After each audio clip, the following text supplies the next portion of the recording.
Si Nietzsche était toujours en vie, il aurait détesté Spider-Man. Ce héros aux valeurs chrétiennes qui parvient toujours à distinguer le bien et le mal, sans jamais se poser une seule question sur le bien fondé de son action. Ce héros qui aide les plus faibles, ce héros qui combat les forces du mal, Nietzsche l'aurait détesté.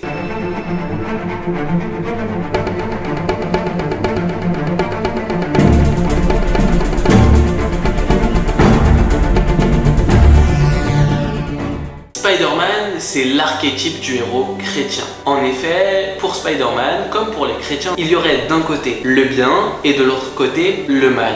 Et ces valeurs seraient immuables. Les valeurs, finalement, n'évoluent pas au cours du temps. Quelque part, on pourrait dire, de tout temps, voler, c'est mal. Faire du mal à autrui, c'est mal.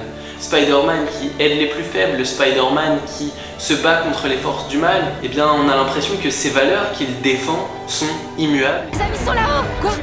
N'ayez crainte madame, tout ira bien.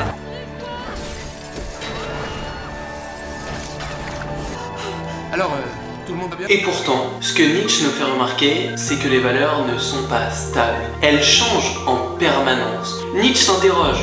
Finalement, d'où viennent nos valeurs? Pourquoi est-ce qu'il ne faut pas tuer? Pourquoi est-ce qu'il ne faut pas faire de mal à autrui? Tout ça, d'où est-ce que ça vient? Et Nietzsche va nous dire, en fait, toutes ces valeurs-là, elles viennent de la morale chrétienne, qui repose sur une distinction entre le bien et le mal. On pourrait avoir l'impression que la notion de bien et de mal ont toujours existé. Mais ce que nous dit Nietzsche, c'est que nos valeurs n'ont pas toujours reposé sur la distinction entre le bien et le mal. Par exemple, il nous dit que durant l'Antiquité, les Romains et les Grecs faisaient avant tout la distinction entre le bon et le mauvais. Vous allez me dire, oui, mais entre le bien, le mal et le bon et le mauvais, il n'y a pas vraiment de différence. Eh bien si. En fait, Nietzsche nous dit, les Romains et les Grecs distinguaient le bon et le mauvais. Et le terme bon vient du latin duonus. Et dans duonus, on retrouve cette notion de duel. Le bon, durant l'Antiquité, était donc celui qui s'imposait physiquement, celui qui remportait des duels, celui qui dominait les autres. Bref, il était puissant. Alors que le terme de mauvais vient de l'allemand Schlicht, qui désigne l'esclave. Le mauvais, c'est donc celui qui est dominé.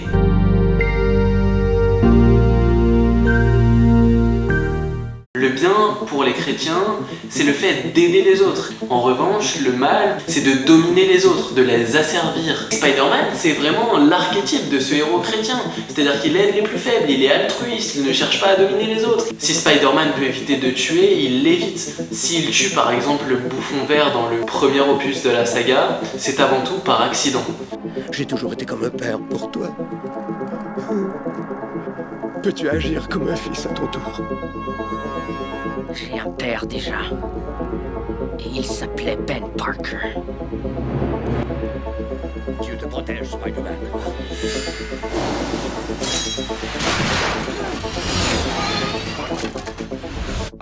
Or, Nietzsche nous dit que durant l'Antiquité, ce qui était valorisé, c'était la domination, c'était le fait de vaincre autrui, de le soumettre. Donc on peut dire que quelque part, les valeurs chrétiennes sont venues inverser les valeurs de l'Antiquité. Désormais, ce qui est bien, ce n'est pas de dominer l'autre, c'est de l'aider. Ce qui est mal, ce n'est pas d'aider l'autre, c'est de le dominer. Donc on peut dire que quelque part, les valeurs chrétiennes sont venues inverser les valeurs de l'Antiquité.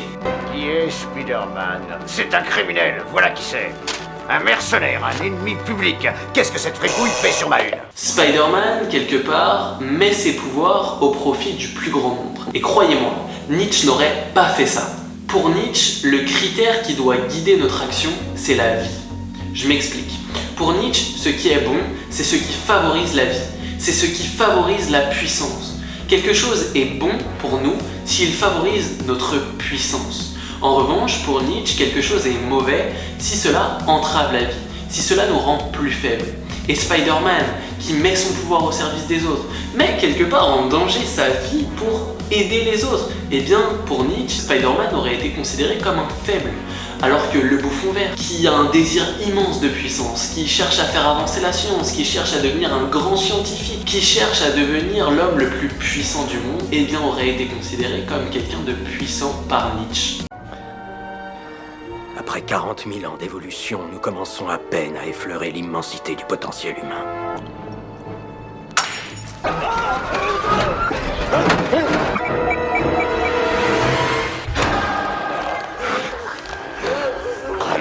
formule. Aujourd'hui, il y a une formule très connue de Nietzsche. Ce qui ne tue pas te rend plus fort. On pourrait se dire que cette formule s'applique très bien à Spider-Man. Spider-Man, au départ, c'est un étudiant un peu paumé qui finit par se faire piquer par une araignée, donc c'est un mal, et qui finit par développer toute une série de pouvoirs qui, en fait, le rendent plus fort. Oui, mais ce serait un peu trop simple. Déjà, Nietzsche n'a jamais dit « ce qui ne tue pas te rend plus fort ». Il a dit mot pour mot « ce qui ne me tue pas me rend plus fort ».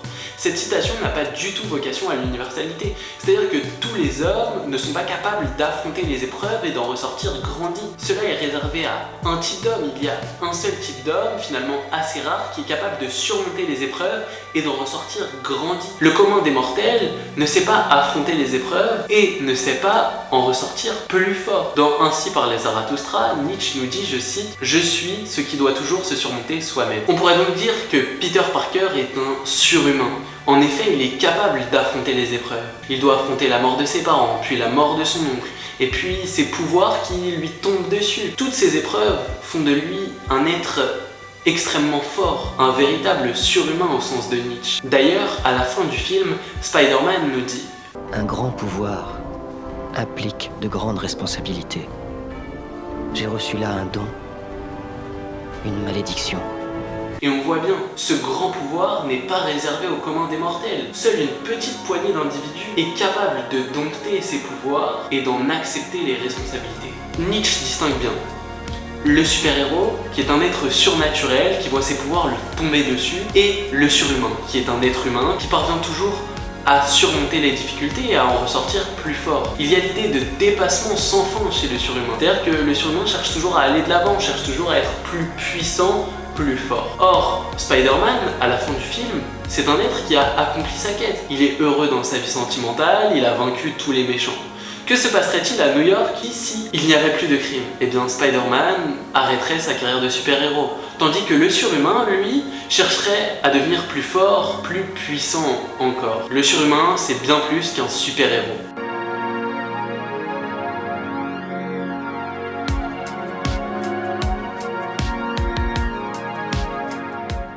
Si on doit retenir une seule chose de la pensée de Nietzsche, c'est que nos valeurs ne sont pas immuables. Ce que l'on considère comme bien aujourd'hui ou mal ne l'a pas toujours nécessairement été. Nos valeurs évoluent au cours du temps. Et il me semble que c'est ça que nous apporte Nietzsche. Nietzsche nous invite à remettre en question nos valeurs. Il nous invite à nous interroger, est-ce que ce que je considère comme bon est nécessairement bon? Mais toute la théorie de Nietzsche sur les surhumains mérite d'être questionnée. En effet, pour Nietzsche, la société est divisée entre d'un côté les forts et de l'autre côté les faibles, entre d'un côté les hommes comme Spider-Man et de l'autre côté le commun des mortels. Et on pourrait s'inquiéter, que donnerait cette philosophie si elle était appliquée au monde réel?